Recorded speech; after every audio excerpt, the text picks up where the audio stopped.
We're working with Lincoln University, and they are one of the 1890s schools. So they're teaching people that might not get the chance how to do agriculture with this new crop hemp that kind of puts everybody on a level starting ground.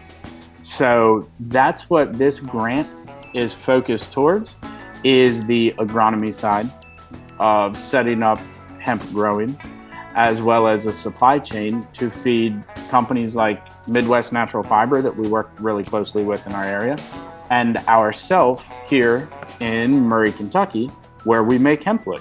That's Greg Wilson from HempWood talking about his involvement with a project recently funded by the USDA's Climate-Smart Commodities program. This is the Lancaster Farming Industrial Hemp Podcast. My name is Eric Herlock. Today I'm going to talk to Greg Wilson from HempWood about his company's involvement in Lincoln University's Fiber and Grain project and what that USDA grant is going to mean for the project, what it's going to mean for HempWood, what it's going to mean for the industry.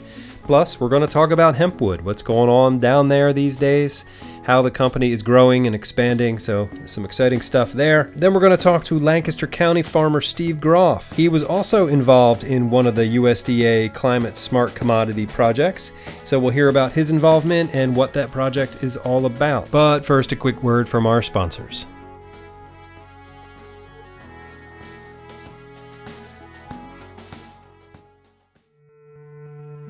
This episode is brought to you in part by IND Hemp in Fort Benton, Montana, where their mission is to provide innovative agricultural products and services to connect American farmers with the pioneers and businesses that see hemp as a way to bring real and lasting change to our communities and planet.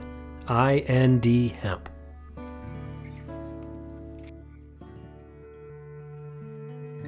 This episode is brought to you in part by Impactful Ventures, an investment and incubation company focused on supporting startups and other initiatives that play a vital role in reversing the adverse effects of climate change.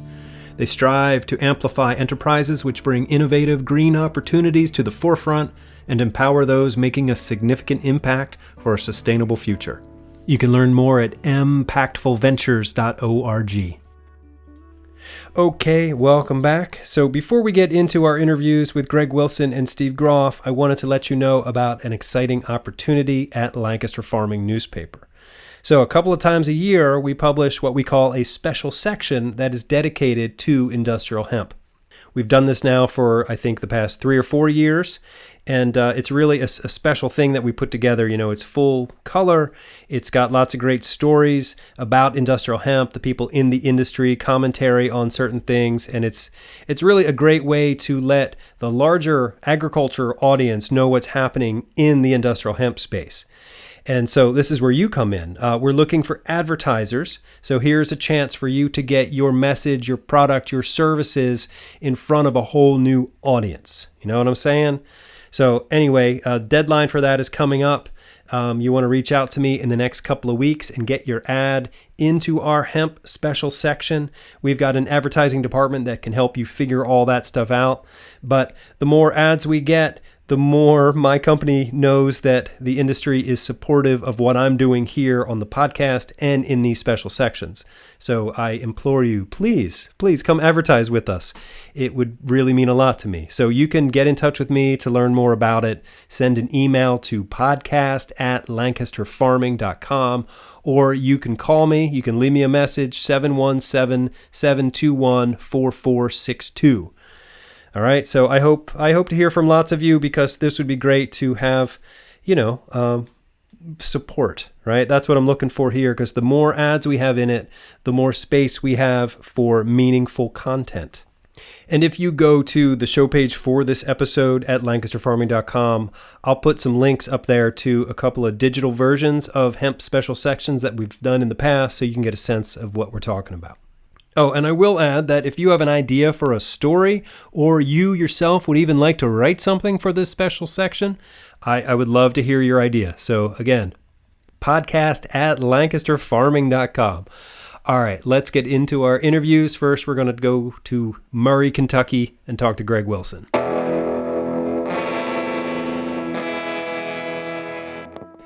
Greg Wilson from HempWood, welcome back to our podcast. How are you doing today? Hey, thanks for having me, Eric. I'm doing pretty well. It's a hot one down in Kentucky. Yeah. Okay. Well, winter's coming though, right? Allegedly, yes, but today's supposed to be 95 degrees. Whoa. Wow, that's crazy. That's not normal for like late September, is it? Um, a month ago, this is normal, yes. Now it's a dry heat this time, which Yeah. is really good for our harvest for all the different crops that are coming down right now. Okay. Well, that's Um, good. that way, the tractors can get out in the fields and the combines and Yeah. everything, and you can actually get your corn dry. You can get your hemp seeds dry. Beans aren't quite there yet, but it's really helpful to have a 10-day window here that we got Yeah. with warm, dry weather. Well, good. Good. Good. Um, so I saw your name listed as one of the partners on that USDA Climate-Smart Commodity grant recipient list. So congratulations on that. Well, thank you. Yeah, so the project you're involved in is called Scaling Up the Industrial Hemp Supply Chain as Carbon Negative Feedstock for Fuel and Fiber. So can you tell me just, a little bit about that and what it means for HempWood and what it means for the industry? Yeah, so applying for this grant was, I believe, in the first quarter of this year. And we're working with Lincoln University, who are great to work with. They're about less than an hour west of us. They Okay. have a bunch of their different satellite campuses around because they do a lot with agriculture. And they are one of the 1890s schools. So they're teaching people that might not get the chance how to do agriculture with this new crop hemp that kind of puts everybody on a level starting ground. So that's what this grant is focused towards is the agronomy side of setting up hemp growing as well as a supply chain to feed companies like Midwest Natural Fiber that we work really closely with in our area. They're in Sykeston, Missouri, and ourself here in Murray, Kentucky, where we make hempwood. So if more people know how to grow hemp and it de-risks the situation, it will help our supply chain for making building materials. And I know the National Hemp Association with Jeff Whaling was listed pretty high up in this one as well.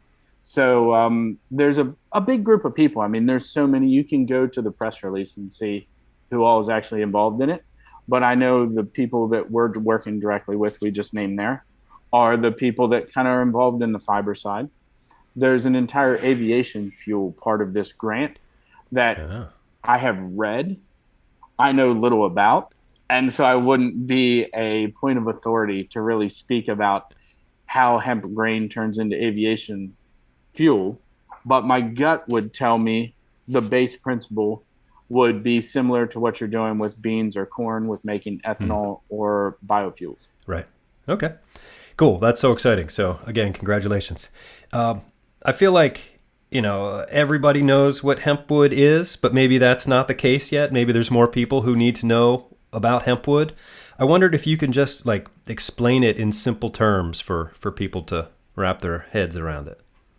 Absolutely. So, the easiest way to see it in 1 minute is to check out our YouTube channel. And we have a 1 minute explainer video about what hempwood is. So, if anybody is listening to this or read your articles, go to our YouTube channel, check out our Instagram. You can see that explainer video. But the core principle of what we do is we have a sustainable base material, which is hemp stalks, and we use proteins from soy flour for our plant based glue.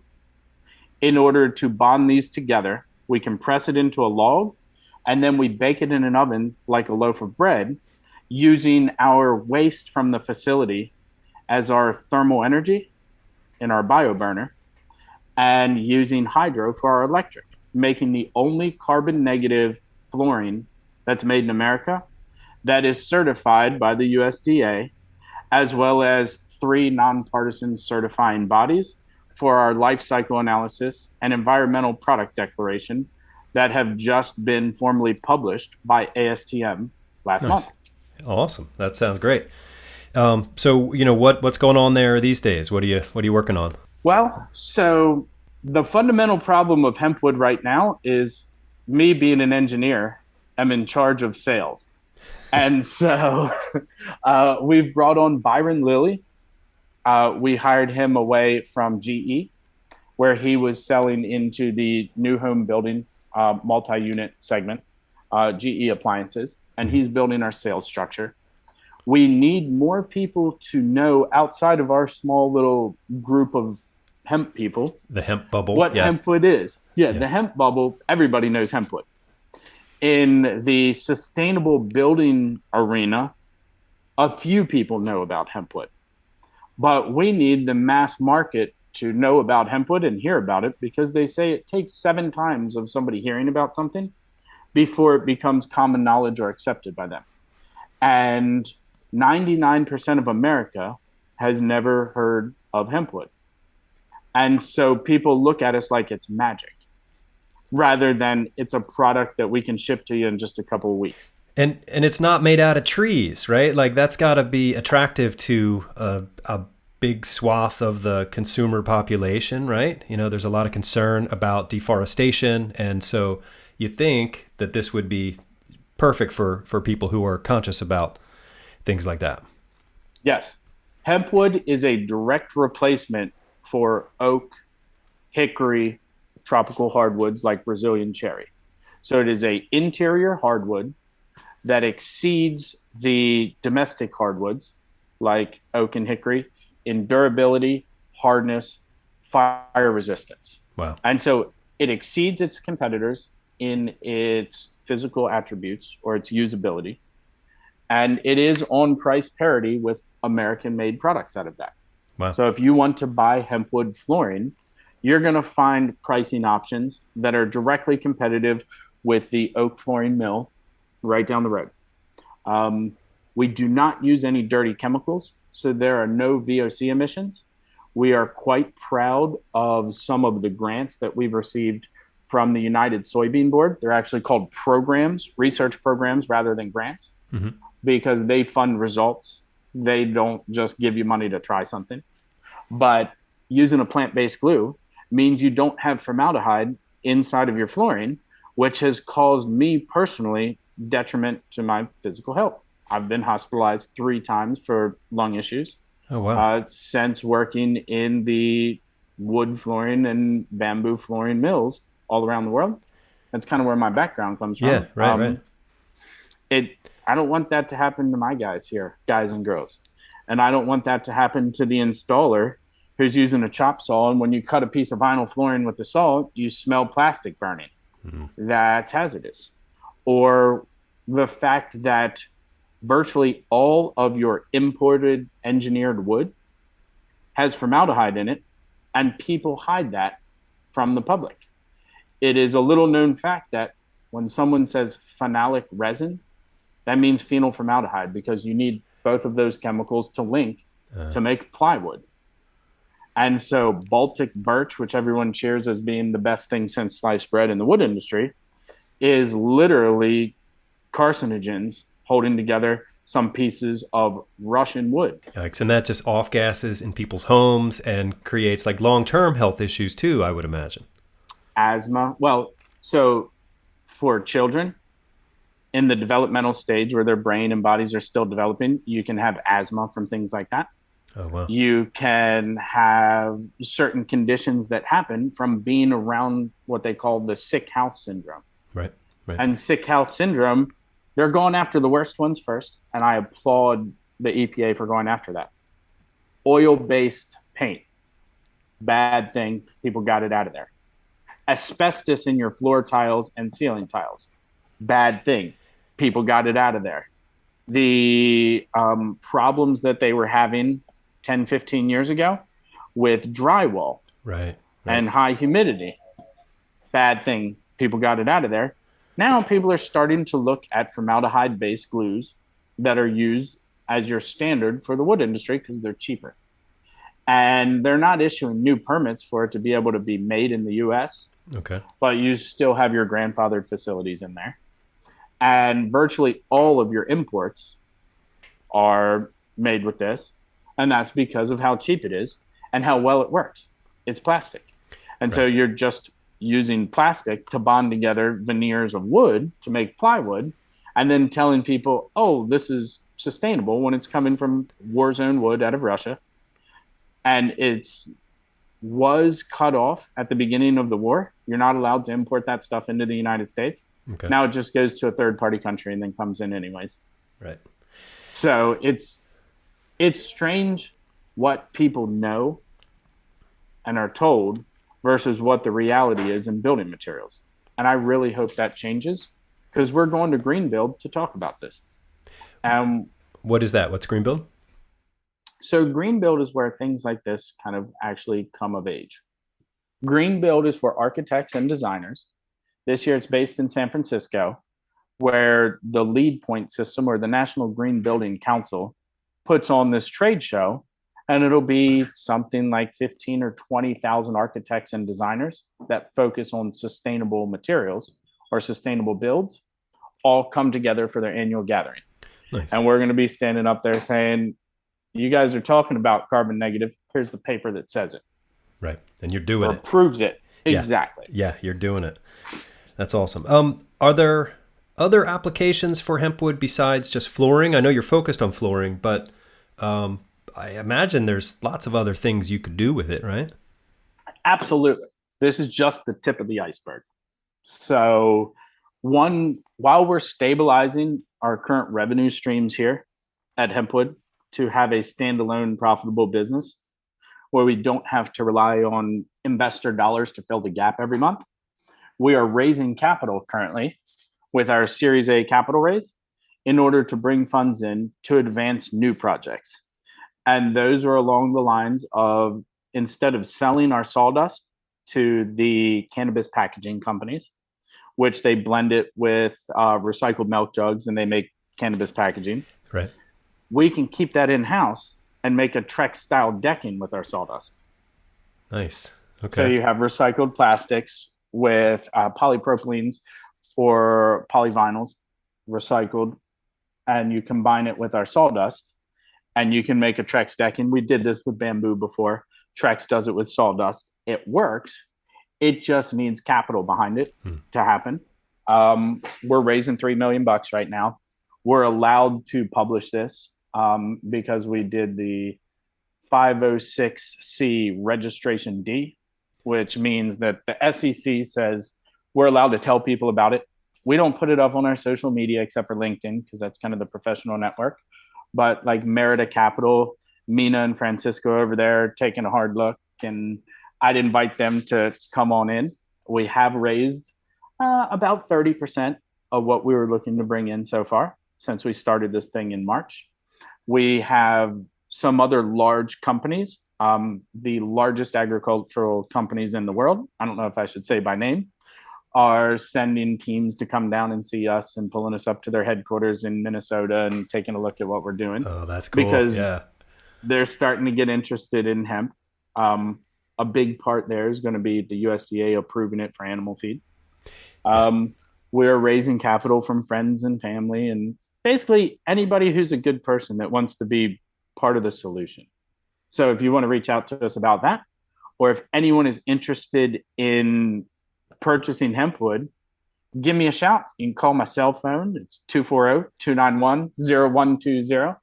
Get a hold of me anytime, or just email me, G Wilson, first letter of my first name, my last name, at hempwood.com.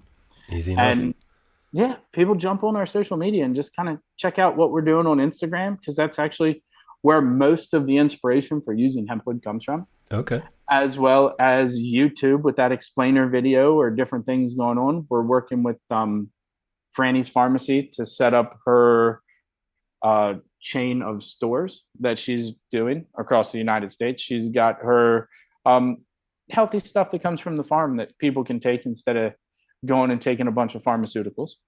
We're working with just a bunch of different good groups of people to get it out there. Flooring Lines Incorporated and Christina from HGTV is putting it on a TV show coming up. Oh, wow. That's cool. Yeah. Yeah. So there's all these things happening. I just wish they were happening faster. And that's always the case. Yeah. Everything costs a little more and takes a little longer.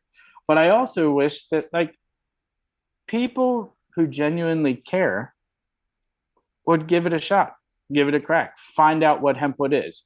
So just most calls we get are people saying, I thought about this idea of HempWood. I Googled it and found you. I looked at your Instagram and it's pretty cool, which Nice. means that the mass public doesn't even know about us. Yeah. Well, hopefully, I can help change that. I mean, little by little, right? We're getting You it done here. definitely have. The video that you did on us last year was one of our Yeah. best videos we've ever had. So that was Nice. really cool. Yeah. Yeah, that was great. You took me on a tour of the facility. Has the facility changed much since then? Have you grown the buildings, or like what's it like now? Heck yeah, man. We got a second facility. Oh, nice. Right So yeah, we there got a on the second. same premises? Yeah. So right here in Murray, Kentucky, Yeah. it's an old tobacco co-op that we turned into our flooring mill, and we actually have new equipment being delivered. Oh, probably every quarter. Wow. So since you've been here, we set up our flooring line. We just got our coating side of that in. We've got another cold press for making our panels coming up. We've got a second saw with automated catching machines coming up. So, kind of as our pledge of making a product that's affordable to anyone, we're trying to come out with different tiers of product so anybody can get it into their house. Right. So, if somebody's kind of looking at what we're doing and saying, hey, that's too Tesla for me, it costs too much, give us a shout. And one of our guys, like Byron or myself or Alyssa, can kind of walk through what your project is and figure out how we can make a product that fits your needs and your budget Oh, wow. without having dirty chemicals and without having to import something from Cambodia. Or Russia. Russia and Ukraine. Yeah, there's that's actually where a significant portion of the wood flooring, specifically oak flooring Yeah. of the world comes from, is Russia and Ukraine. And it's technically not allowed to be used now, but it goes to mills in third countries that then gets blended in with European oak, Right. and it ends up at Home Depot and Lowe's. Yeah. Crazy. And lumber liquidators got busted for that just a couple years ago, the first time Russia attacked Ukraine. And so I'm 100% sure it's happening. Hmm. At that time, I was living in China and used to be able to go to the Shanghai wood market. And it was 40% discount if you could take Russian or Ukrainian wood because it wasn't allowed to be directly exported to the US. Wow. So buy the veneers, buy the logs in Shanghai, turn it into flooring, sell it to America. That's standard operating procedure for your less expensive wood floor. Hmm. Hempwood is the alternative to all of that. Absolutely. Yeah. So, is there anything else? Any other projects, new directions you want to mention before I ask my Oh, next yeah. question? We got our patents and trademarks for structural hempwood. In the last 2021, we got the patent on it, Okay. and we just got our OHB oriented hemp board trademark. Um, 3 weeks ago. Cool. So the United Soybean Board program that we're working on now is for a plant-based adhesive to make this product, and it's in the U.S. and Canada and European Union and Australia and India and China. Those patents have been approved. Nice. That's awesome. Congratulations. I don't exactly know how we're going to do it at an affordable level, but that's kind of how we looked at hempwood in the beginning. There you go. Yeah, I mean, you strike me as just like an optimist and a dreamer and someone who works really hard to get things done. So, if anyone's going to do it, it's going to be you, Greg. Well, thank you. That's kind of the way I was raised. So, I mean, I don't know. Thank my parents for that one. Right. Cool. Is there anything like when you're talking to people about hempwood, is there something that like surprises people? Like what's one thing that most people don't know about hempwood? Most people don't know about hempwood. So, getting into the details of it, the hardness is incredible because it's harder than any domestic wood. The no VOCs is incredible because some people talk about it. We're doing it. Right. Thanks to Cargill, thanks to Columbia Forestry Products. They've kind of shepherded us in that field. Murray State University has had a significant hand in that, as well as Oregon State University. The fire resistance. We have double the fire resistance standard for commercial applications. Wow. So you can hit class 1, you could use HempWood in your fire escape route.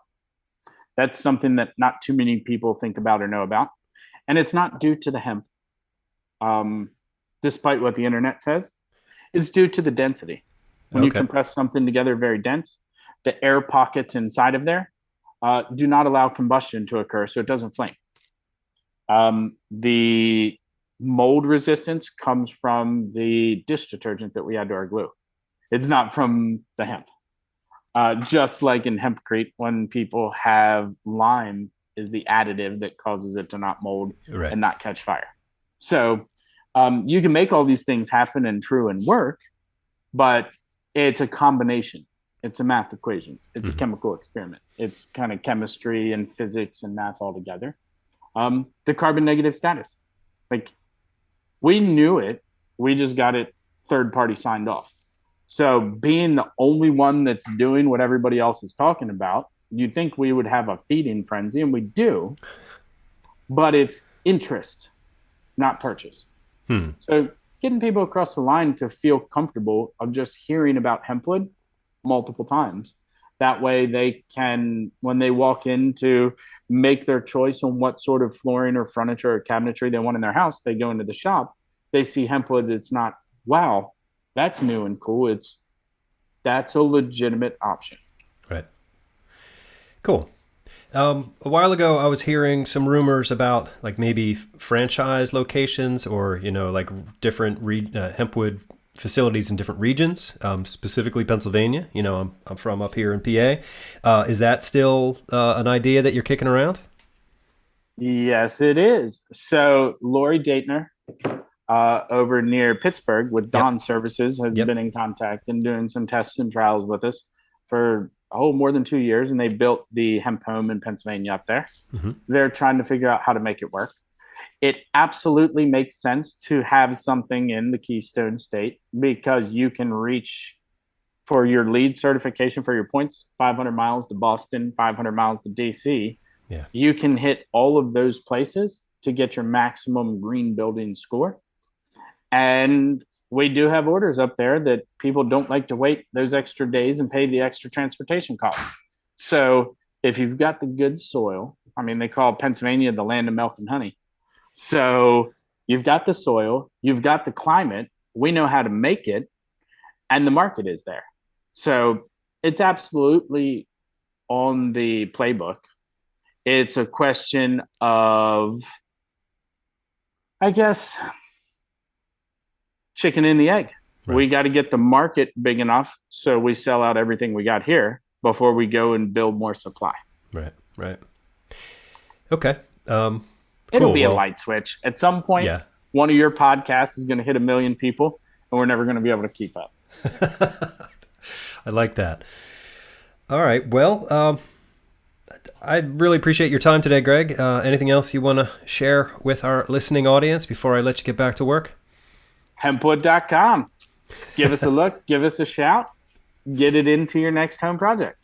There you go. All right. Greg Wilson from HempWood in Murray, Kentucky. Thank you so much. Thank you. All right. So there you go. Greg Wilson from HempWood. Now, last summer when I was on that National Hemp Tour, we stopped at HempWood in Murray, Kentucky, and I shot some video. Greg took me on a tour of the whole facility, so I'll put that video up on the show page for this episode at lancasterfarming.com, and I'll put links to the other videos that Greg was talking about. All right, so now we're going to shift gears a little bit, and we're going to go over to Lancaster County and talk to the cover crop coach himself, Mr. Steve Groth. Hey, good morning, Steve Groth. How are you doing? I'm doing good, Eric. It's always good to talk to you. Yeah, likewise.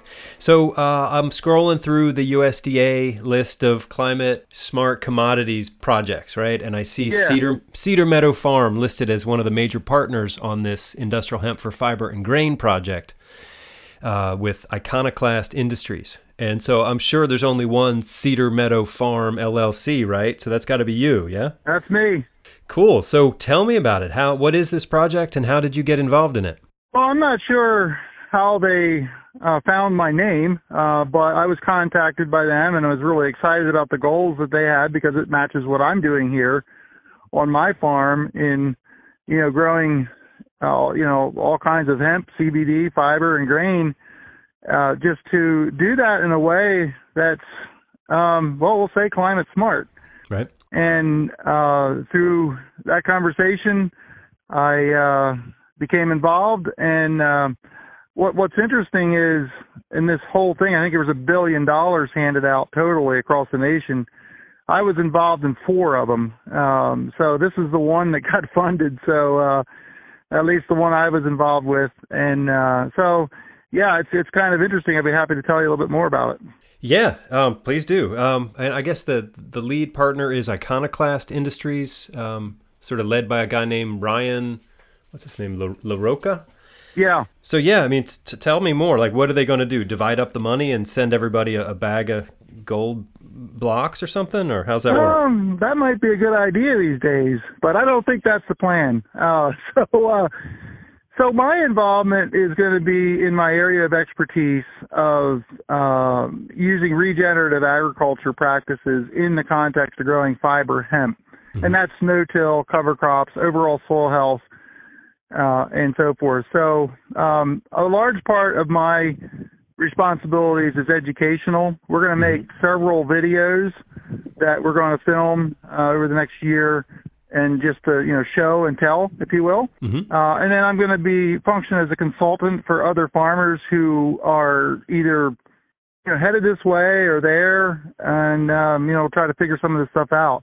I've had now 3 years experience of trying to grow fiber hemp, and this past year was certainly the best in getting established in the context of what I do here. So right. I'm not cocky, but I do feel more confident because we're learning stuff all the time. Yep. And to be able to record that and share with others is really my role. And I got to add, Eric, I do get a little annoyed at some folks who talk about how great hemp is as to sequester CO2 and all that. And it is true. But you ruin all those benefits if you till the ground.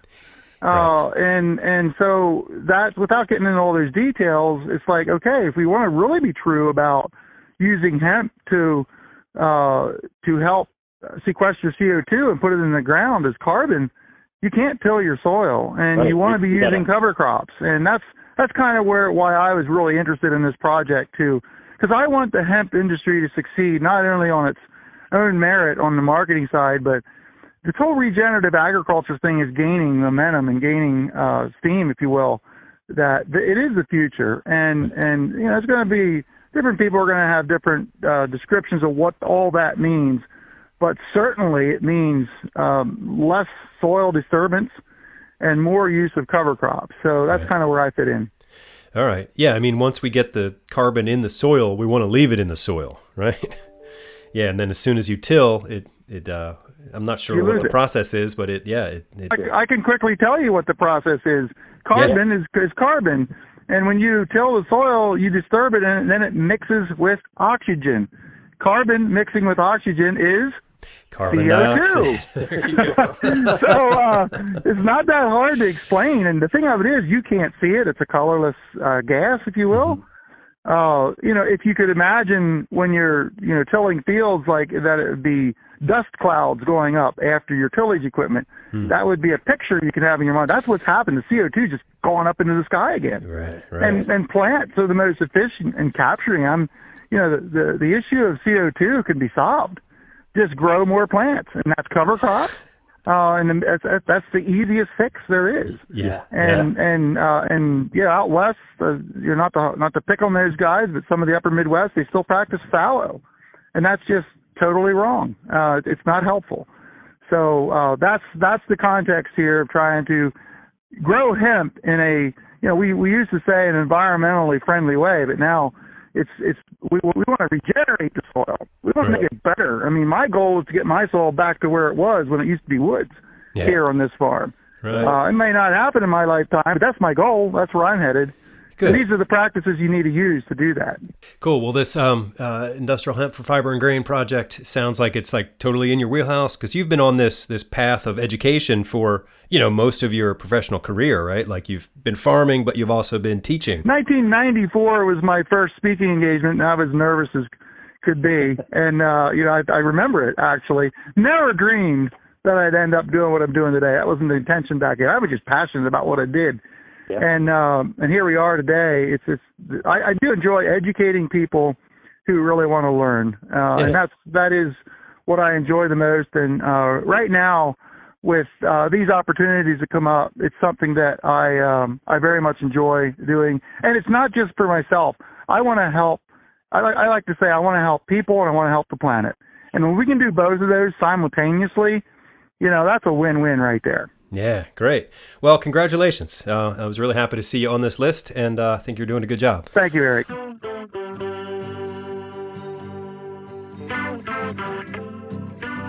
All right, there you go. Here we are at the end of the show. So if you have questions or comments, or you want to advertise in our hemp special section, hit me up. Give me a call, 717-721-4462, or send an email to podcast@lancasterfarming.com. My name is Eric Herlock. I am the digital editor at Lancaster Farming Newspaper, the greatest agricultural newspaper in the world. So check us out online at lancasterfarming.com. Get yourself a subscription to our print edition. It's great. It's a good newspaper. You will not be disappointed. All right, so that does it for me. So until next time, I will see you in the newspaper.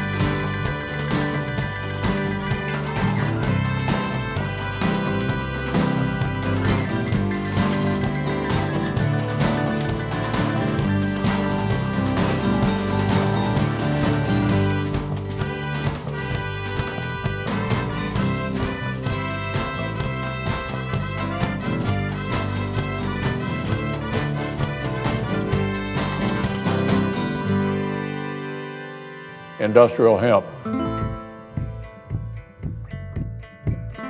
Season 2, Episode 36 of the Lancaster Farming Industrial Hemp Podcast is copyright 2022 by Lancaster Farming Newspaper, part of the Steinman Communications family. Today's show was written and recorded, edited and produced by Eric Herlock. The music you hear throughout the show is courtesy of Tin Bird Shadow.